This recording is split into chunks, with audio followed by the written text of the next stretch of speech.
Kenya now is in a race because we are headed to 2027, and there is urgency for us as politicians to do what needs to be done and seen.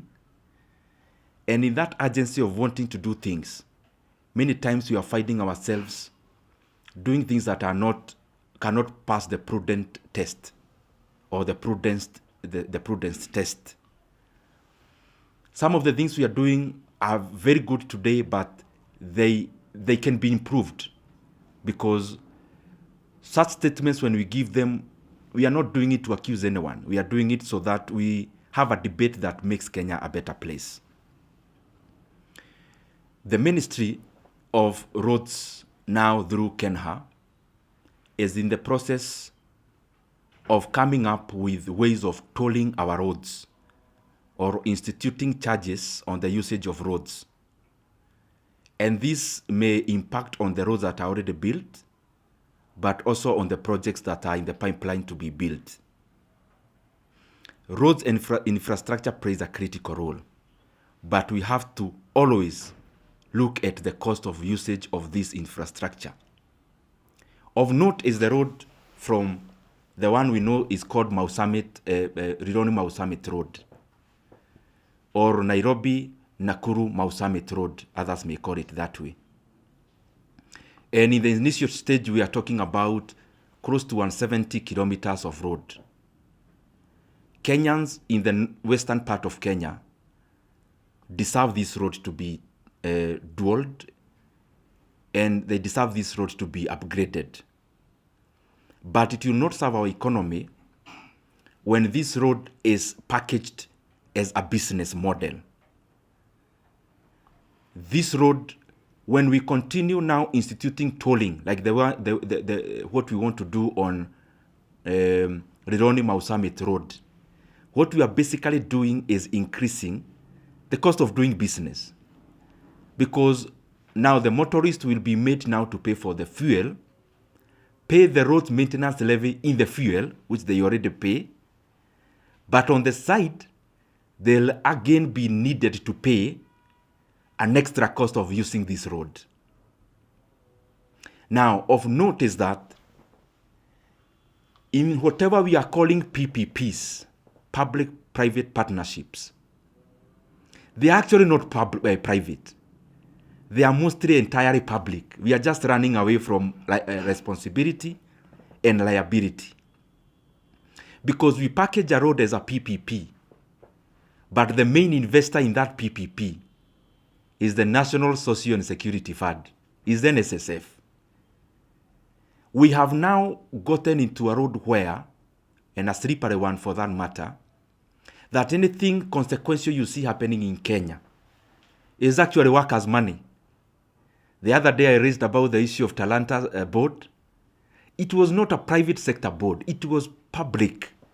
Most of the people who invested in that board is still public money. And therefore, my take would be that the National Treasury and the government, they need to be a bit more creative in raising revenue to do critical infrastructure like you have done before, without necessarily doing experimentations that, upon further analysis, they seem to be reckless. This road will cost Kenyans over 175 billion shillings, meaning per kilometer of road is 1 billion shillings. Why can't the government look at other avenues of raising money? Some are very low-lying fruits. The government of Kenya has a 35% stake in Safaricom. They can easily sell 10% of Safaricom and get 100 billion shillings, build and expand the road from Nairobi, Nakuru, even all the way. Expand it without making it a tollable road for Kenyans to pay to use. And in that respect also, when we invest our own money, then we diminish the cost of doing business, because whoever does, let's say, importation of commodities headed to Uganda, they have to do comparisons between our Kenyan economy and using, for example, Dar es Salaam and other ports that are around. And for them to take goods to their own economies, they have to use roads or rail. Now, if you add on the cost of that transportation, what you are basically advising our neighboring countries to do is that they look for alternatives. And I don't think this is good for our economy. The government should expand the issue of privatization, get more money from the privatization, from the privatized farms, especially in the right valuation. We get personal interest out of these privatizations so that whatever gains that are gotten from this privatization goes into such noble projects. So the road should be built. The people who use the Nairobi-Nakuru road, they deserve a more expanded road. Kenya, there are avenues to do that road using internal resources, for example, by privatization.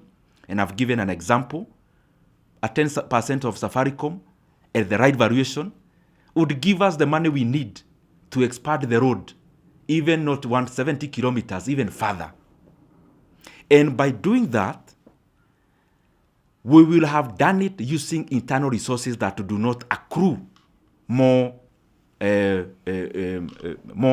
expenses. Because let's be factual, Kenyans. When we talk about PPP, some of them, the fallback position is debt. Or if it's not debt, then the farms that are coming through as private, then they are going to lose their money. And in this particular case, because the investment is not good for private sector, and because private sector are able to do much more analysis, and they cannot be coerced, that is why in all these projects, we are going to where the money is without minding the workers' welfare. We are now forcing NSSF to be everywhere doing everything. And it is the same case with this particular project, that it is not public, it's not a PPP. If it's a PPP, it's public-public-public partnership. It's not a private public partnership. It's purely public, because NSSF money is public. Just the same way government is public, it serves the public. So let us be factual and embrace the projects and the fundings that do not overburden Kenyans in the next few years.